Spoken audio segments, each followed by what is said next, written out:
චාන්දනිය දැන් අපි patch point කලාව ඇත්තට අපිට ආගන්තුක නැහැ. මොකද අපි මීට කලිනුත් අපි පැච් පොයින්ට් සාරය ගැන කතා බහ කරලා තියෙනවා, සාරය නිර්මාණ දැකලා තියෙනවා. නමුත් අපිට ඔබතුමියගෙන් දැනගන්න ලැබුණා මේකට දැන් අලුත් මුහුණුවරක් දෙමින් මේ ශ්‍රී ලංකන් පැච් පොයින්ට් වශයෙන් මේක නව මුහුණුවරක් දීලා මේක අලුතෙන් හඳුන්වා දෙනවා කියලා.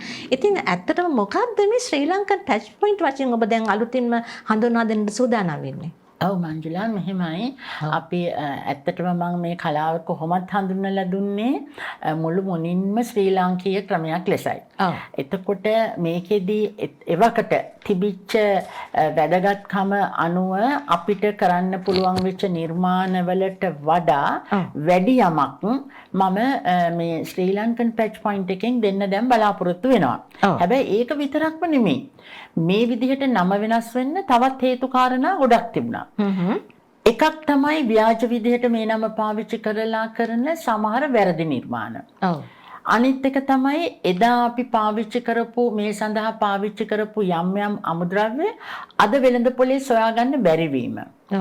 තුන්වෙනි එක තමයි නව තාක්ෂණය ඔස්සේ අපි කොහොමද මේ කලාව නව මුණුහුරකින් මේක ඉගෙන ගන්න ප්‍රගුණ කරන්න බලාපොරොත්තු වෙන අයට දෙන්නේ. ඊළඟ එක තමයි අපි මේ ශිල්පය රැක ගැනීම.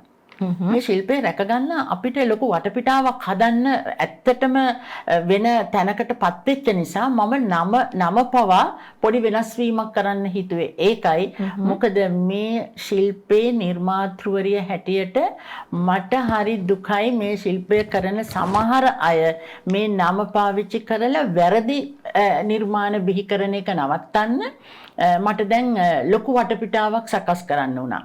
ඒ වටපිටාව තුල මින් ඉදිරියට මම මගේ ශිල්පය සොරා ගන්න බැරි විදිහට ව්‍යාජ ලෙස කරන්න බැරි විදිහට මම වටපිටාවක් හැදුවා. මින් ඉදිරියට ඒ දේ කළොත් මට නීතිමය පියවරට යන්න පුළුවන් පැත්තක් මම දැන් සකස් කරා. ඒ නිසා මගෙන් දැන් මේ ශිල්පය හදාරන අයටත් ඒ රැකවරණය ලැබෙනවා. ඒගොල්ලන්ගේ නිර්මාණවලට අගයක් වටිනාකමක් ඒකෙනුත් ලැබෙනවා.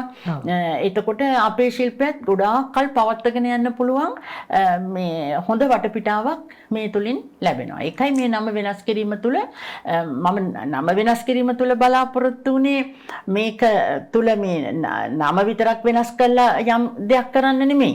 නම වෙනස් කිරීම තුල මේ ශිල්පයට හොඳ වටපිටාවක් හදලා ලොකු පහුරක් වෙන්න කියලා කිව්වොත් ඒත් හරි. එතකොට මේකෙන් එළියට ගිහිලා කෙනෙක් යමක් කරන්න ගත්තොත් මගින් ඉගෙනගත්ත ගෝලයෝ ටිකත් මම රැකගෙන ශිල්පයත් රැකගෙන මට මේක මේ ශිල්පය හඳුන්වා දීපු කෙනා හැටියට ලැබෙන ගෞරවයත් රැකගෙන ගමනක් යන්න තමයි මම නම වෙනස් කළේ. ඔව් ඉතින් අපි දැන් මේ ශ්‍රී ලංකන් පැච් පොයින්ට් කියලා හඳුන්ලා දෙන්නේ ඔන්න නිකන් කලාවක් නෙමෙයි ඉතාමත් සුවිශේෂී ඇත්තම වටිනාකමින් කියන්නේ නිර්මාණකරණීය අතිශයින් වටිනාකමක් ඇති කලාවක් තමයි මේ චාන්දනි මහත්මිය. මට මෙන්න මේ පොඩි ප්‍රශ්නයක් අහන්න හිතුණා. දැන් ඇත්තටම මම දැක්කා ඔබතුමියගේ මේ සාරි නිර්මාණවල එකින් එක ඒ මවල තියෙන ඒ නිර්මාණ ඇත්තම ඉතාමත් අපූර්වයි. ඉතින් මට හිතුණා මේ දැන් මේ සාරි නිර්මාණ දැක්කහම මේවා අපිට ලබා ගන්න කැමති නම් අපි මෙලදී ගන්න කැමති නම් අපිට කොතනින්ද මේවා ගන්න පුළුවන් ලබා ගන්න හැකියාවක් තියෙනවද වෙළඳ පොලේ තිබෙනවාද කියලා මම හිතන්නේ මට ඇති වුණ ප්‍රශ්නේ ඔබටත් ඇති වෙන්නට ඇති. අපි අහමු චාන්දනි මහත්මියගෙන් මේ සාරි අපිට සාමාන්‍ය කොතනින්ද ගන්න පුළුවන් මේ සාරි නිර්මාණ ගන්න හැකියාවක් තියෙනවද? කොතනකින්වත් බෑ. කොතනකින්වත් නෑ. හරි.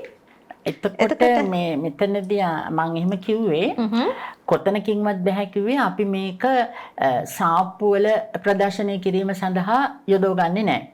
මේකෙදී අපි වෙනත් ක්‍රමවේදයක් පාවිච්චි කරනවා මේ ශිල්පය මේ ප්‍රගුණ කරපු ශිෂ්‍යාවන්ගේ නිර්මාණ මිලදී ගන්නවා නම් ඒක කොහොමද මිලදී ගන්නෙ? එතකොට මම ඒ ශිෂ්‍යාවන් දැනුවත් කරලා තියෙනවා එක නිර්මාණයක් හදන්න පුළුවන් එක්කෙනෙක්ට පමණයි. මොකද අපි සාරිය නෙමේ විකුණන්නේ, අපි විකුණන්නේ නිර්මාණය. එතකොට ඒ නිර්මාණය මිලදී ගන්න කෙනාට යම් කිසි අපි සහතිකයක් දෙන්න ඕන මේ නිර්මාණය වට විතරයි. ආයි මේක අපි කිසි කෙනෙක්ට මේ නිර්මාණය හදන්නේ නැහැ. එතකොට එයාගේ පැත්තෙන් එයාට සාධාරණිකුත් වෙනවා. අපේ පැත්තෙන් අපේ ශිල්පය රැකගන්න පුළුවන් හොඳ වටපිටාවක් හැදෙනවා. එතකොට අපේ නිර්මාණශීලී බව කොටු වෙන්නේ නැහැ. මොකද එකම නිර්මාණයේ කීප තැනක තිබුණොත් බලන්නකෝ ඒක අපිට මේ ඇත්තටම අලෙවි කිරීමේදී පහසුවක් ඇති වුණත් මිලදී ගන්න කෙනාට අසාධාරණයක්. අසාධාරණයක් වෙනවා. ඒකෙන්ද අපි මේ වැඩේ කරන්නේ නැහැ. අපේ කලාව තුළ අපි ඒක රැකගෙන තියෙන එක නිර්මාණය එක්කෙනාටයි. එක්කෙනාට. ඔව්.